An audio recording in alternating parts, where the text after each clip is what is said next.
North Coast Brewing Company is a classic microbrewery that has been open since 1988. Of all the beers made by this Fort Bragg, California brewery, Old Rasputin is its most known. As one of the most awarded beers in the United States, is it worthy of the hype? Find out now on Two Dudes Reviews.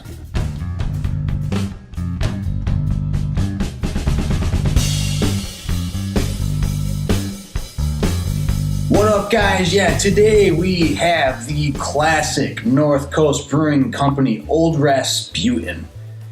And this Russian Imperial Stout, this was one of those beers that was around really before the microbrewery industry just kind of exploded and took off. This was one of those beers that was like, I wouldn't quite say holy grail, but it's been around. It's established. It's a classic in the micro beer world, and it outdates almost everything else that's out there right now. And the other week, I've kind of brought up the series of beers that I'll be reviewing of just stuff that I was trying super early on, again, before the microbeer thing took off. I haven't had this in a very long time. It's definitely been probably over 13 years. And to be perfectly honest, the first time I had this, I'm not exactly sure what my drinking age was. I'm sure I was legal to drink it in certain countries and maybe not in other countries. I don't remember now.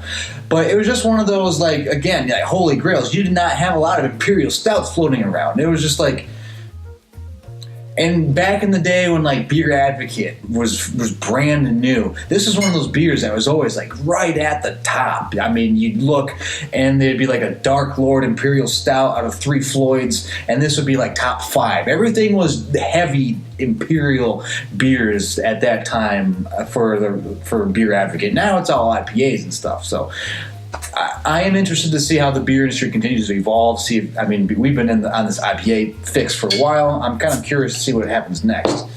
But I'm going to get into this. Also, I apologize for it in the last video, but I'm sorry about the kind of backdrop and just the lighting. Nothing's really that great with this whole setup. I'm kind of in a temporary apartment for a couple months. Come April, I'll be in the new place, and I will have a dedicated area for all of this. So just kind of hang with me for a little bit, but yeah, I just want to let you guys know it will get better. Everything will get better. And also, while I'm pouring this, the podcast will be back for good.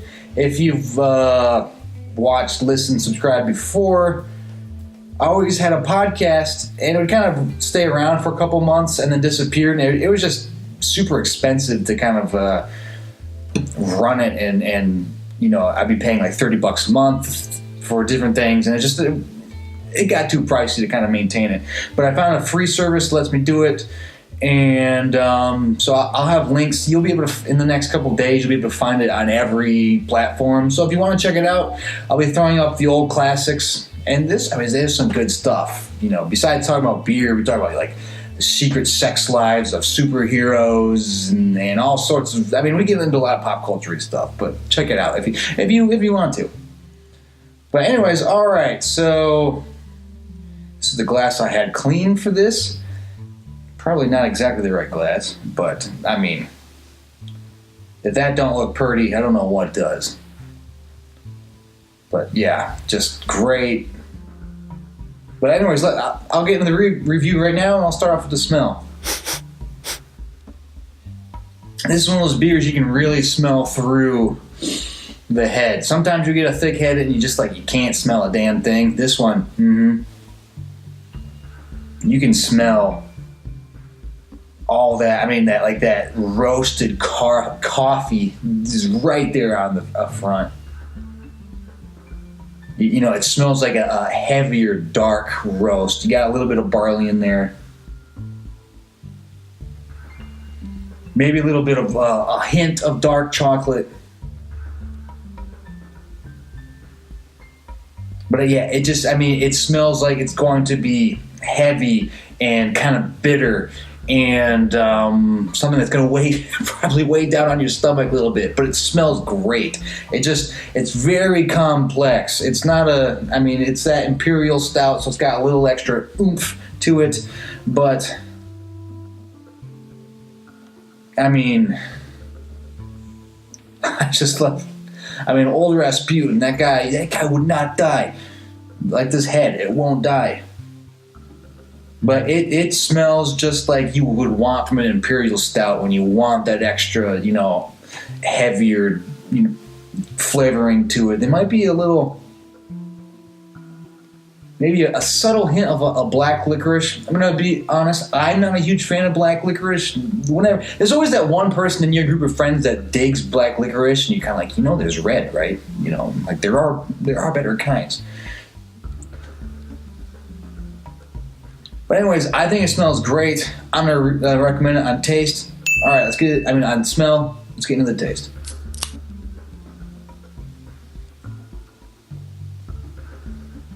Oh yeah, it is. This is a punch in the taste buds. This is, if you want something crisp and smooth, and you just kind of drink it and it's there and gone. This is not the beer for you. This touches your tongue and pow, it's going to be there for a while. Half an hour from now, I'm still going to be tasting this on my tongue.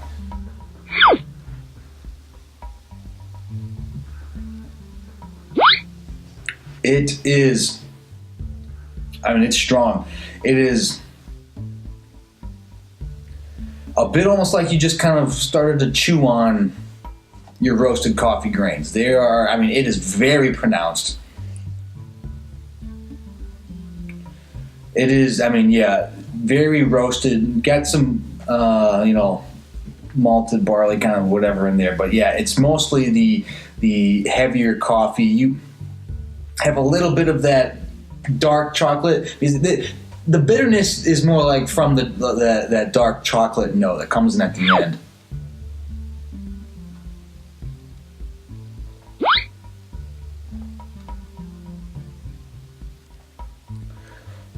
It's very interesting because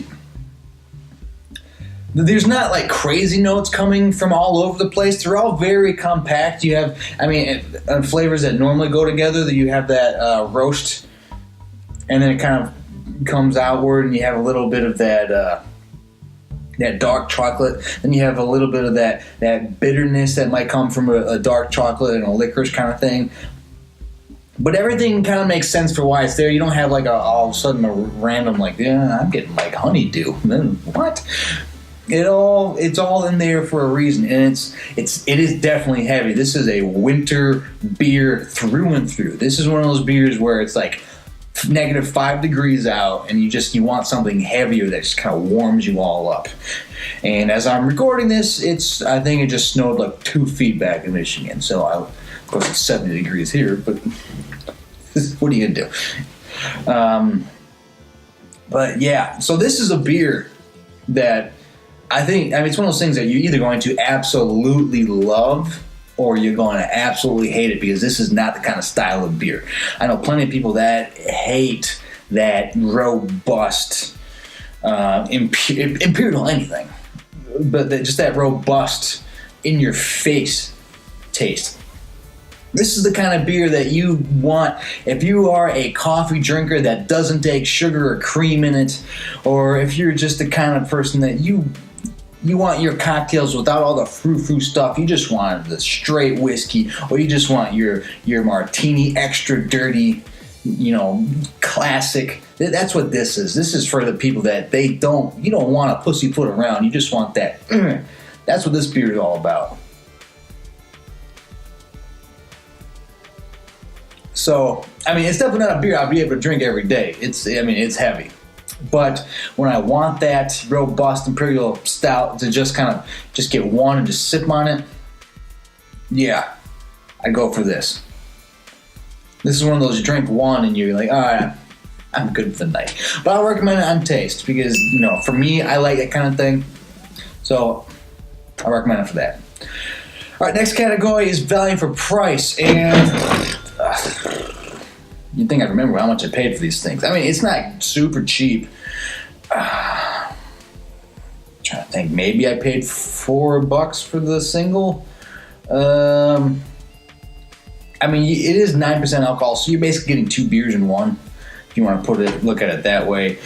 But I mean, when you're drinking this Imperial Stout, you're kind of comparing it not only to, I mean, there's some good American microbeers that are Russian Imperial Stouts, but you're really comparing this to more like British style and European style beers, like, you know, maybe a Sam Smith or something like that, like one of those, like a London kind of beer. Like, you're comparing it to that is basically the closest comparison that I can think of off the top of my head. And this is going to be cheaper. So, I mean, it even looks like almost like a British logo. You take off, I mean, just that old Rasputin kind of giving you, it just looks like a British beer almost. But you're gonna that's what I'm comparing it against, and it's going to be cheaper than those British imports. Still try out the British ones; those are good too. But it is more than general, but it's a great quality for if this is the kind of beer that you like. And so I will actually recommend it, even though it's a little higher. I feel like it's still in a decent enough price zone where it's not pricing you out of buying it. So I'll recommend it for that. All right, next category is distinction. How distinct is it? And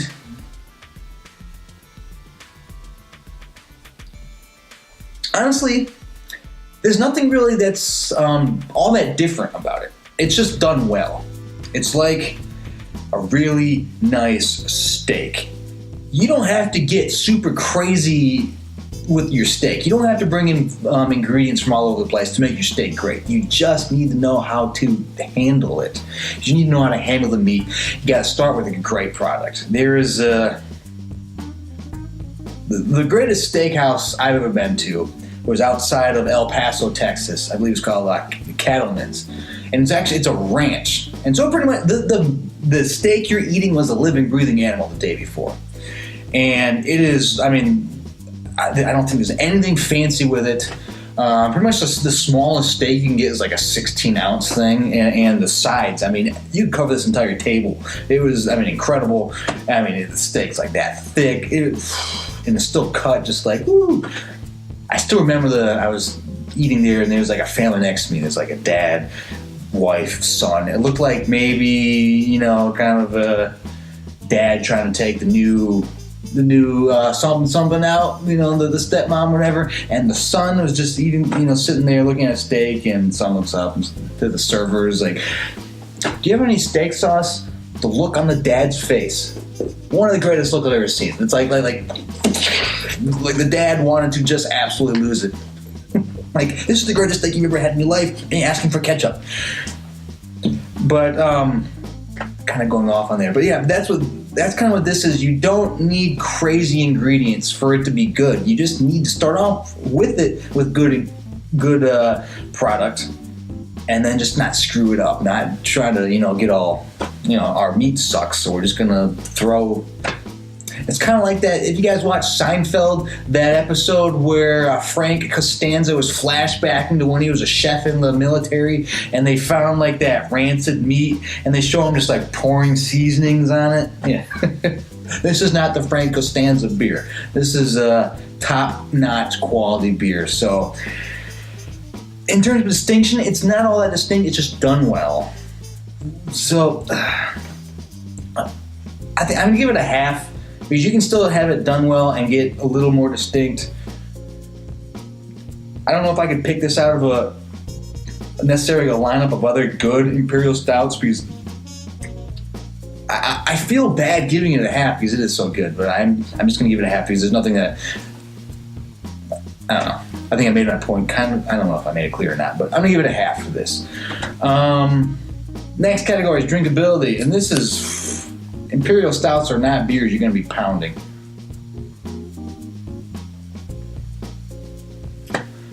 This is a beer you're going to sip, enjoy, and repeat. And so, I mean, it is a good beer.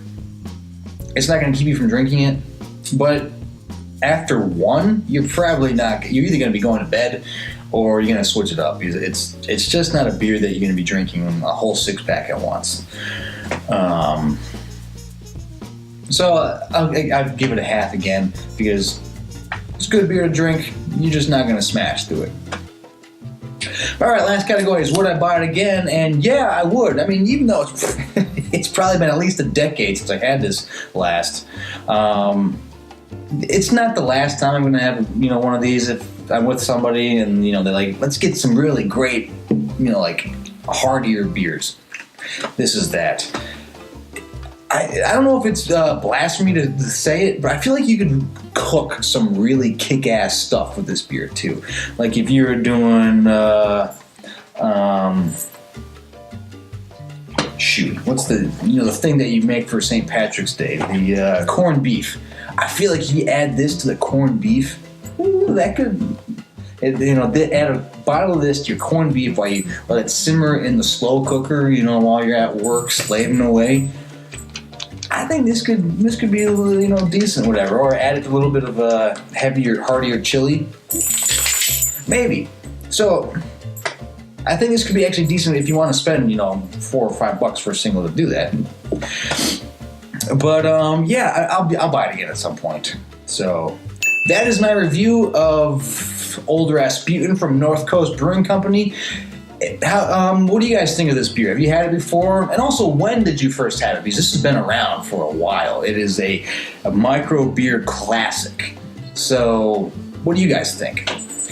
So, but yeah, if you could let me know, that'd be great. And just like, subscribe, all that good stuff. And I'll have other videos coming up in the next coming days. I got another episode of the Mexican beer battle blind taste test. So we'll see how that goes. But anyways, for myself and for Old Rasputin, take it easy.